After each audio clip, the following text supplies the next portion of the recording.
नमस्कार, हर खबर देख रहे हैं आप और मैं हूं आपके साथ गौरव राजेंद्र। बुलेटिन की शुरुआत करते हैं। प्रदेश के सीएम मनोहर लाल ने पंचकुला में अखिल भारतीय राष्ट्रीय शैक्षिक महासंघ हरियाणा के प्रतिनिधिमंडल के साथ बैठक का आयोजन किया। बैठक में प्रतिनिधिमंडल ने अपनी मांगों को रखा। सीएम ने उच्चतर शिक्षा विभाग के अधिकारियों को निर्देश दिए हैं। शिक्षकों की नई स्थानांतरण नीति तैयार करने के संबंध में सर्वे किया गया, जिसके तहत शिक्षकों से उनके स्थानों का विकल्प लिया जाए। सीएम ने कहा कि इस नीति में छात्रों के साथ साथ शिक्षकों को भी फायदा मिलेगा और शिक्षा के स्तर में भी सुधार होगा। बैठक में पीएचडी और एमफिल के लिए वेतन वृद्धि को मर्ज करने की मांग पर सीएम ने कहा कि सरकार इस पर विचार करेगी और विभाग के अधिकारियों के साथ बैठक कर अंतिम फैसला लिया जाएगा। साथ ही सीएम ने बताया कि प्रदेश के कॉलेजों में जल्द ही 1535 शिक्षकों की भर्ती की जाएगी। इस मामले में उच्चतर शिक्षा विभाग की ओर से हरियाणा लोक सेवा आयोग को पत्र लिखा जा चुका है और इस पर रिपोर्ट मिलते ही उचित कार्रवाई की जाएगी।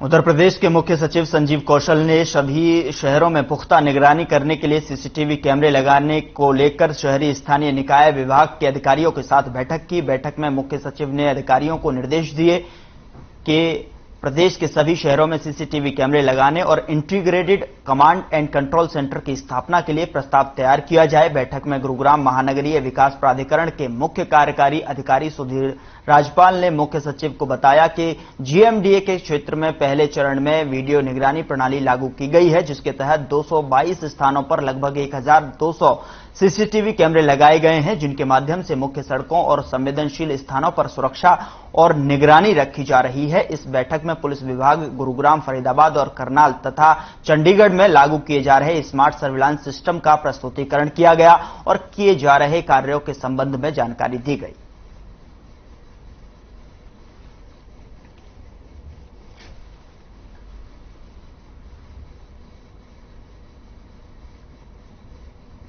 आगे बढ़ते हैं। जम्मू कश्मीर में गुपकर गैंग की मीटिंग पर गृह मंत्री अनिल विज ने कटाक्ष करते हुए उनको चल चुके बम बताया। गृह मंत्री का कहना था कि ये वो चल चुके बम हैं जिनमें कोई दम नहीं है। गृह मंत्री ने उन पर देश में अस्थिरता फैलाने का भी आरोप लगाया। वहीं इस बीच दिल्ली के मुख्यमंत्री अरविंद केजरीवाल पर गृह मंत्री अनिल विज ने तीखी प्रतिक्रिया देते हुए कहा कि केजरीवाल बहुत ही शातिर राजनीतिज्ञ हैं। उन्होंने आप पार्टी की यात्रा पर सवाल खड़े करते हुए कहा कि उन्होंने ये मात्र आदमपुर से यात्रा शुरू की है क्योंकि वहां पर उपचुनाव होने हैं। उन्होंने कहा कि इनकी हकीकत सब जानते हैं कि इन्होंने दिल्ली में क्या क्या किया और पंजाब में क्या क्या हो रहा है।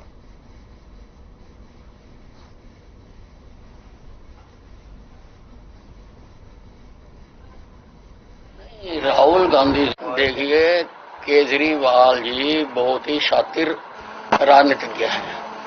अब उन्होंने भारत को एक नंबर का बनाओ, उसकी यात्रा शुरू करी है। और कहां से करी है? आदमपुर से। क्यों करी है आदमपुर से?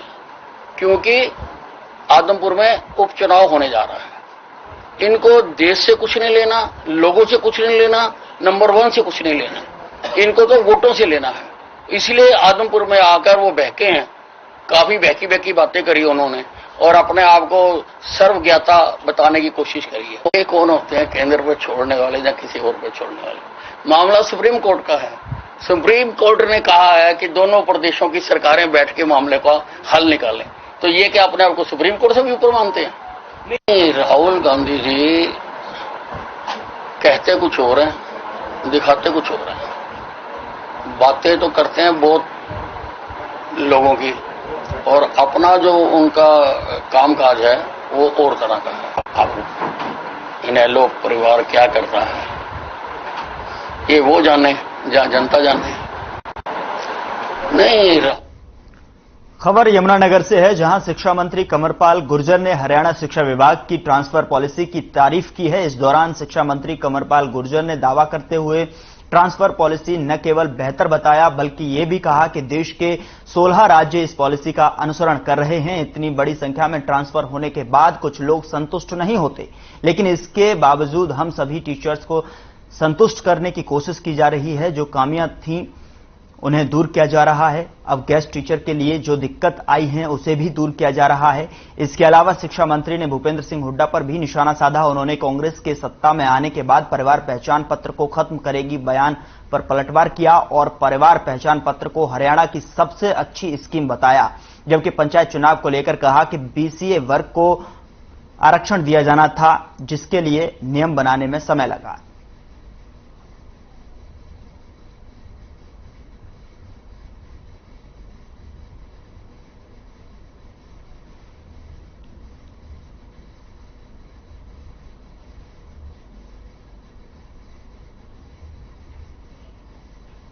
उधर अंबाला में किसानों की फसल पकने को तैयार है। अंबाला शहर अनाज मंडी में किसान अभी से ही अपनी फसल लेकर पहुंचने लगे हैं। बता दें आपको कि पहले ही धान की फसल पर बीमारी की मार झेल रहे किसानों पर आवक के पहले ही दिन अनाज मंडी में मौसम और मंडी प्रशासन की बदइंतजामी की मार भी देखने को मिली है। गांव माजरी से शुक्रवार रात अपनी फसल लेकर मंडी पहुंचे किसान धर्मपाल ने अपनी फसल शेड के नीचे उतार दी। शेड की हालत खराब होने के चलते शनिवार की सुबह हुई हल्की बारिश से ही धान की पूरी फसल भीग गई। किसान धर्मपाल ने बताया कि शेड कंडम हालत में है, इसके बारे में उसे जानकारी नहीं थी। टूटे शेड से बरसात के पानी से नीचे गिर रखी पूरी धान की फसल भिगा दी।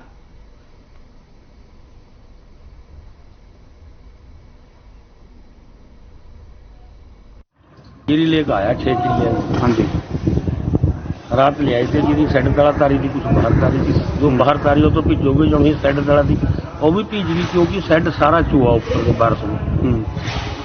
बाकी बहुत बुरा हाल हो गया आज का।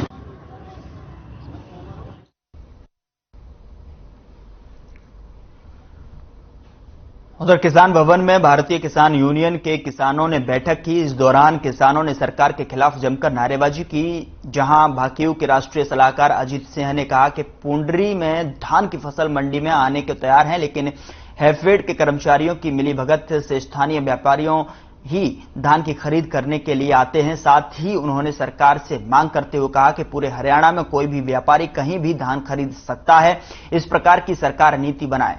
आगे उन्होंने कहा कि समय पर धान की खरीद शुरू की जाए, जिससे किसानों को पुंडरी अनाज मंडी में धान की फसल बेचने में असुविधा ना हो।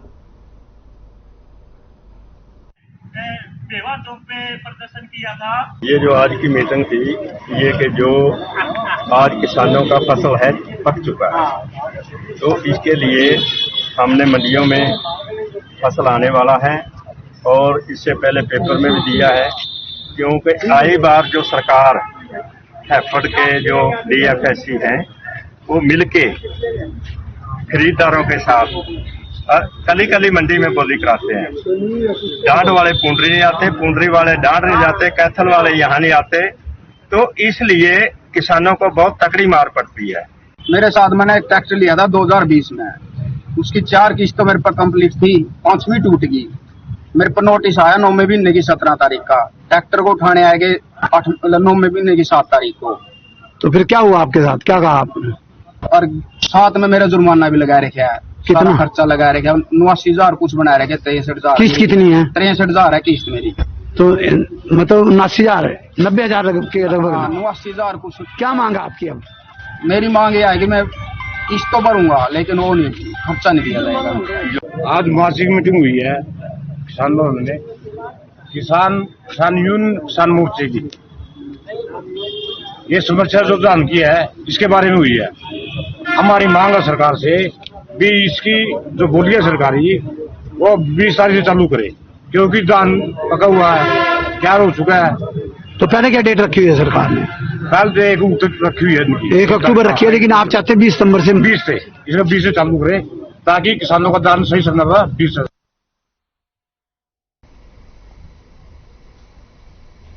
पानीपत जिले के सनौली गांव में घरेलू कलह के चलते पति ने अपनी पत्नी की हत्या कर दी। उसने झगड़े के दौरान अपने 2 मासूम बच्चों के सामने पत्नी के सिर पर पहले फावड़ा और फिर पेचकस से वार कर मौत के घाट उतार दिया। वारदात को अंजाम देने के बाद आरोपी मौके से फरार हो गया। आरोपी का छोटा भाई जब घर पहुंचा तो उसने युवती को खून से लथपथ हालत में पड़ा देखा। घटना की सूचना पर मौके पर पहुंची पुलिस ने शव को कब्जे में लेकर घटनास्थल का जायजा लिया और शव को पोस्टमार्टम के लिए भेजा है। फिलहाल आरोपी पुलिस की गिरफ्त से बाहर है। पुलिस मामले की जांच कर आरोपी की तलाश में जुट गई है।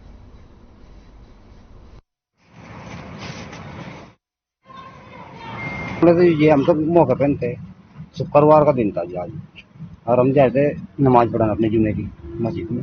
मैं आया 2:30 बजे। अच्छा मैं आया मुझे अपने घरों पानी पिया, तो हमने तो बालक सुने रोते हुए ठीक है, तो लो उसका बालक ले करना है, और डॉक्टर कहेगा अम्मी अड्डे पे, और अड्डे पे लगे नहीं चलेगा, मैं बोले उनके पानी कर दे अस्पताल में, तो लिख कर जो नहीं इतना पता। हाँ, जो गांव गढ़ी बेसिक है हमारा सनौली थाने में पड़ता है, वहां पर एक महिला की हत्या की सूचना पर पुलिस गई थी। तो गांव में वहां पता लगा है कि उसके पति ने ही उसकी हत्या की है और वो फरार हो गया। दरअसल इनका पति पत्नी का आपस में मनमुटाव काफी दिनों से चला हुआ था, और ये अभी कुछ दिन पहले ही ये पत्नी जो इसके पति के पास आई थी, और तो उन्होंने आपस में लड़ाई झगड़े के दौरान उसको चोटें मारी हैं, जिससे उसकी डेथ हो गई है।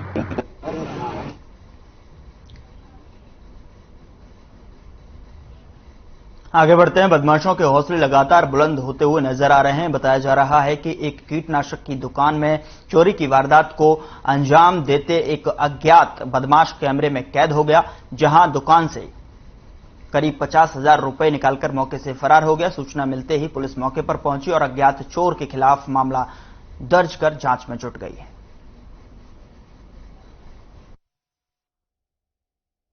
ये मेरी दुकान में गढ़ी चट्टान का रहने वाला हूँ जी। मेरी दुकान Ladwa road Indian oil petrol pump का जी, इसके पास है जी। कल मैं मेरे अंकल जी जो है निजी काम से चंडीगढ़ गए हुए थे, तो पीछे से 12:30 पौने 1 बजे के करीब एक चोर जो आया, तो उसने यहाँ वारदात को अंजाम दिया। गल्लक जो है हमारा जिसमें हम कैश रखते हैं, उसमें से कैश उठाया, पर्स भी गायब है जी। पर्स में जो है हमारे जैसे पैन कार्ड, आधार कार्ड, सब डॉक्यूमेंट भी उसी में थे, वो भी सब गायब है।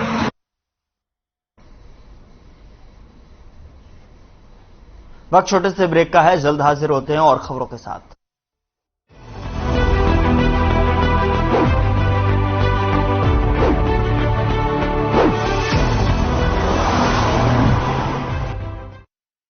पंजाब है जसप्रीत का ठिकाना, मुंबई है आदर्श का आशियाना, केरल का गोविंदन निवासी, कोलकाता में जन्म है काशी।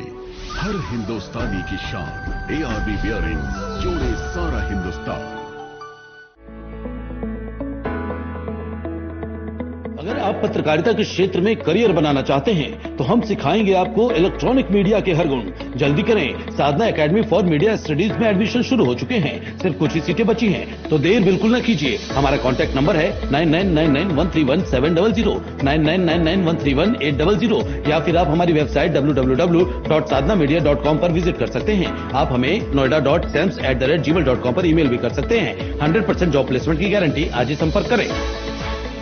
जब रेवाड़ी में बाहर निकलते हैं तो आपको क्या लगता है कि कहां पर रेवाड़ी में कमी है जिसे आप ही पूरी कर पाए? कहीं भी अगर कोई समस्या मुझे नजर आती है, कहीं पे वाटर लॉगिंग हो रही है, या फिर कहीं पे कचरा जमा हुआ है, या कहीं पे जो कुछ गलत चीजें हो रही है, तो वो तुरंत नोटिस में लाई जाती है संबंधित डिपार्टमेंट। 5 साल का सफर आपका है ये, तो किस तरह का सफर रहा आपका, किस तरह की जर्नी रही अब तक? सबसे पहले 2017 में सिलेक्शन के बाद हमारी ट्रेनिंग हुई, मसूरी में ट्रेनिंग होती है जिसमें हमें एडमिनिस्ट्रेटिव कैपेबिलिटीज़ को इनबिल्ट करने के लिए ट्रेनिंग कराई जाती है। उसके बाद में हमारी डिस्ट्रिक्ट ट्रेनिंग भी होती है जो कि मेरी हिसार हरियाणा में हुई है। तो मैंने एज SDM गन्नौर पानीपत, और उसके बाद में एज ADC हिसार, और फिर अभी एज ADC रेवाड़ी मैंने सर्व कर रहा हूँ।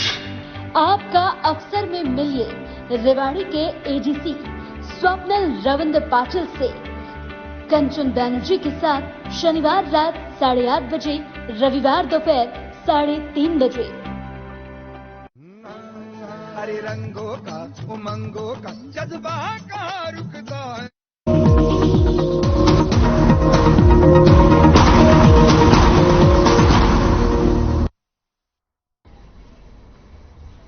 ब्रेक के बाद स्वागत है आपका। चलिए खबरों का रुख करते हैं। मुख्यमंत्री मनोहर लाल नारनौद के हड़प्पाकालीन स्थित राखीगढ़ी पहुंचे, जहां सीएम ने टीले नंबर 3 का दौरा किया। सीएम ने उनके बाद म्यूजियम का दौरा किया और राखीगढ़ी की खोदाई में निकले हड़प्पाकालीन अवशेषों का अवलोकन किया। मुख्यमंत्री मनोहर लाल के साथ पंचायत मंत्री देवेंद्र सिंह बबली भी मौजूद रहे।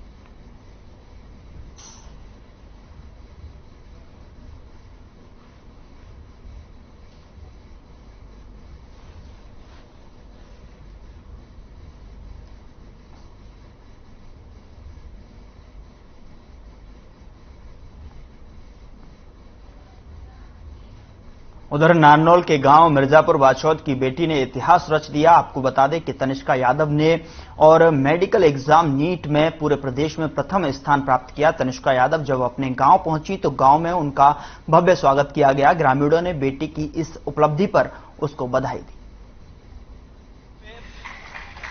एनईटी की यूजी परीक्षा के अंदर प्रथम स्थान प्राप्त करने के बाद महेंद्रगढ़ जिले की जो बच्ची है वो आज अपने गांव में पहुंची और उसका जो भव्य कार्यक्रम है वो यहाँ पर किया जा रहा है। नांगल चौधरी से विधायक अभय सिंह यादव भी यहाँ पर पहुंचे, खास बातचीत करेंगे। महेंद्रगढ़ जिले की जो बच्चे हैं वो लगातार हर फील्ड में कहीं ना कहीं साफ तौर पर दिखाई दे रही हैं। देखिए, हमारे इलाके की एक विशेषता ये है कि हमारे यहाँ का आदमी मेहनती होता है। बच्चे हमारे यहाँ के मेहनती हैं। बुद्धि भगवान ने हमें दी है, तो मेहनत और बुद्धि जब दोनों मिल जाती हैं तो परिणाम बहुत अच्छा होता है। वही हो रहा है। लेकिन एक छोटा सा वाक्य ये सामने आया था कि नांगल चौधरी में भी एक बच्ची बाधा दौड़ के अंदर गोल्ड मेडल लेकर आई थी, लेकिन कहीं ना कहीं ये चीजें साफ तौर पर नजर आती है कि दक्षिण हरियाणा के अंदर जो स्टेडियम है उनकी कमी जो है वो कहीं ना कहीं खल रही है। नहीं, हम सारी सुविधाएं उपलब्ध करवा रहे हैं बड़ी जल्दी का। तो क्या संदेश देना चाहेंगे लोगों को? कि संदेश बड़ा स्पष्ट है, बच्चों को पढ़ाओ, आगे बढ़ाओ, मेहनत करने की आदत डालो बच्चों में और उपलब्धियां अपने आप पीछे पीछे चलेंगे। धन्यवाद आपका। साफ तौर पर देखा गया है कि उपलब्धियां जो हैं वो अपने आप पीछे चलेंगी, आगे बढ़ने की बात यहाँ पर साफ तौर पर विधायक जो है कहते हुए नजर आए। और जो नांगल चौधरी के अंदर जो स्टेडियम को लेकर सवाल किया उसके ऊपर भी कहीं ना कहीं संज्ञान लिया जाएगा। कैमरा पर्सन हिमांशु नेगी के साथ हरविंदर यादव, हर खबर, महेंद्रगढ़। अगली खबर का रुख करते हैं। हरियाणा के कृषि एवं पशुपालन मंत्री जयप्रकाश दलाल ने लंपी बीमारी को लेकर कहा कि प्रदेश में स्थिति पूर्णतया नियंत्रण में है। प्रदेश में लगभग 19 लाख गौवंश में से 15,50,000 गायों का वैक्सीनेशन पूरा किया जा चुका है। अब तक हरियाणा प्रदेश में 1900 गायों की मृत्यु हुई है। पशुपालन विभाग की टीम ने गांव-गांव, घर-घर जाकर वैक्सीनेशन का काम कर रही है और गौवंश को बचाया जा रहा है। वर्तमान में हरियाणा में 15,000 के लगभग गाय बीमारी से पीड़ित हैं, जिनका इलाज चल रहा है। उन्होंने कहा कि यह हरियाणा सरकार के पशुपालन विभाग की तत्परता के कारण ही संभव हो पाया है। पशुपालन विभाग लंपी बीमारी से निपटने के लिए छोड़े गए इस अभियान में सामाजिक संस्थाएं और गौसेवक भी सामने आ रहे हैं। वहीं भिवानी के पशु चिकित्सक डॉक्टर विजय सनसनवाल और गौसेवक जयसिंह ने बताया कि जो पशु चरना बंद कर दे रहे हैं या बुखार हो या जिसके शरीर पर गांठें हों, उन्हें अन्य पशुओं से अलग रखना चाहिए।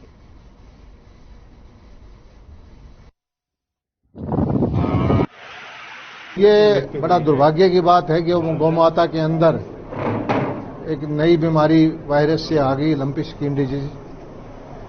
गुजरात में, राजस्थान में, पंजाब में हजारों गौ माता को प्राण त्यागने पड़े। हरियाणा के अंदर भी ये बीमारी आई, लेकिन हमने टाइमली एक्शन लिया और बगैर टेंडर प्रक्रिया के वैक्सीन लेके आए। 15.5 लाख गोवंश को वैक्सीन लगा दी और हमारे यहाँ जो गोवंश की मौत है वो और प्रदेशों का 5% 7% ही है, 2000 से कम। पशुपालन विभाग लंपी स्किन डिजीज को जड़ से उखाड़ने के लिए पूरे प्रयास कर रहा है। कहीं कैंपों का आयोजन कर रहा है तो कहीं टीकाकरण का कार्य किया जा रहा है। इसी संदर्भ में आज पशु चिकित्सालय बलियाड़ी के अंतर्गत हमने जो गर्ल कन्या विद्यालय है बलियाड़ी का, उसमें जो प्राचार्य हैं श्री जयवीर सिंह, उनसे अनुमति लेकर जो वरिष्ठ छात्राएं थी उनको जागृत किया कि ये लंपी स्किन डिजीज है। ये बीमारी पशुओं से इंसानों में नहीं फैलती अगर दूध को उबाल कर पिया जाता है।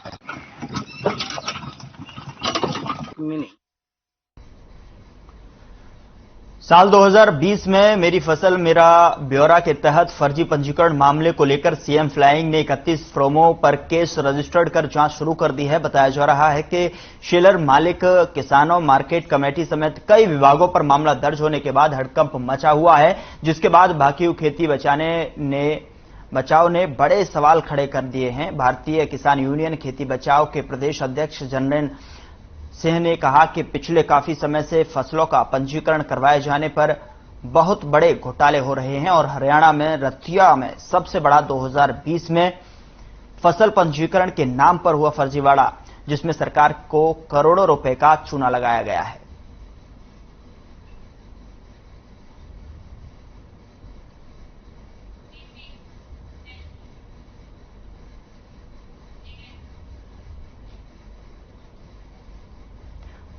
फरीदाबाद के छायसा गांव में दो पक्षों में रास्ते को लेकर जमकर विवाद हुआ, जिसके बाद एक पक्ष ने दूसरे पक्ष पर फरसा और कुल्हाड़ी से हमला बोल दिया, जिसमें कि हमले में करीब 4 लोग गंभीर रूप से घायल हो गए। साथ ही बताया जा रहा है कि जिनमें से एक महिला सहित 3 पुरुष हैं और इसमें झगड़े में एक महिला की मौत हो गई है, तो वहीं 3 लोग अभी भी गंभीर रूप से घायल बताए जा रहे हैं। घायलों को उपचार के लिए प्राइवेट अस्पताल में भेजा गया है। वहीं मौके पर पहुंची पुलिस टीम ने मृतक महिला के शव को कब्जे में लेकर सिविल अस्पताल की मोर्चरी में रखवा दिया है और पुलिस आगे की कार्रवाई में जुट गई है।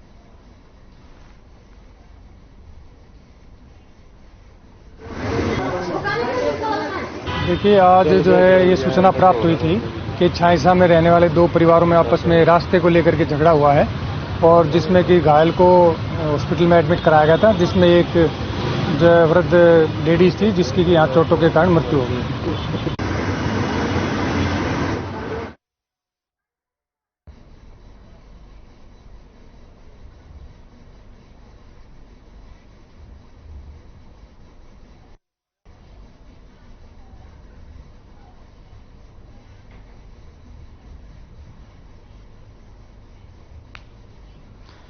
इस बीच दिल्ली से बड़ी खबर आ रही है, जहां पर मुख्यमंत्री मनोहर लाल दिल्ली पहुंचे हैं और उनका ये जो दिल्ली का दौरा है, हरियाणा भवन पहुंचे हुए सीएम मनोहर लाल। दिल्ली से बड़ी खबर, दिल्ली पहुंचे हैं मनोहर लाल, सीएम मनोहर लाल दिल्ली पहुंचे, हरियाणा भवन पहुंचे मुख्यमंत्री मनोहर लाल। इस बीच कुछ देर में कर सकते हैं केंद्रीय मंत्रियों के साथ में बैठक। मुख्यमंत्री मनोहर लाल का दिल्ली दौरा, हरियाणा भवन पहुंचे मुख्यमंत्री मनोहर लाल। कुछ ही देर में कर सकते हैं केंद्र के मंत्रियों के साथ में बैठक। तो इस वक्त की बड़ी खबर टेलीविजन स्क्रीन पर आप देख सकते हैं, मुख्यमंत्री मनोहर लाल का दिल्ली का दौरा, हरियाणा भवन पहुंचे मुख्यमंत्री मनोहर लाल। कुछ देर में कर सकते हैं केंद्र के मंत्रियों से मुलाकात। हरियाणा के सीएम मनोहर लाल का दिल्ली का दौरा, यहां पर हरियाणा भवन पहुंचे मुख्यमंत्री मनोहर लाल। कुछ देर में कर सकते हैं केंद्र के मंत्रियों से मुलाकात। इस वक्त की बड़ी खबर टेलीविजन स्क्रीन पर आप देख रहे हैं, मुख्यमंत्री मनोहर लाल का दिल्ली का दौरा, हरियाणा भवन पहुंचे मुख्यमंत्री मनोहर लाल। कुछ देर में कर सकते हैं केंद्र के मंत्रियों से मुलाकात। बड़ी खबर इस वक्त की।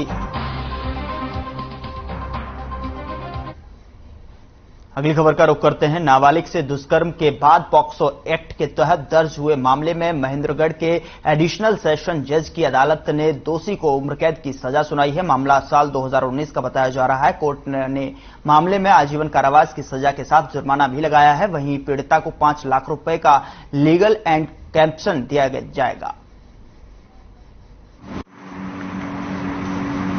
आज माननीय अदालत Shri Amandeep Diwan, fast track court for POCSO Narnaul ने Manoj state versus Manoj alias Monu में उम्र कैद की सजा सुनाई है अंडर सेक्शन 4 पॉक्सो।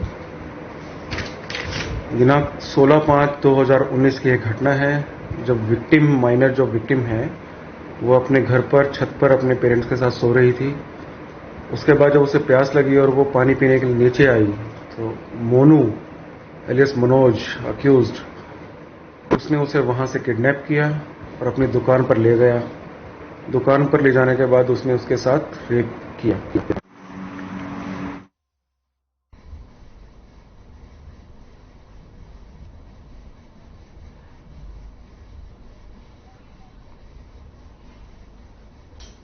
फिलहाल बुलेटिन में इतना ही। आप देखते रहिए हर खबर।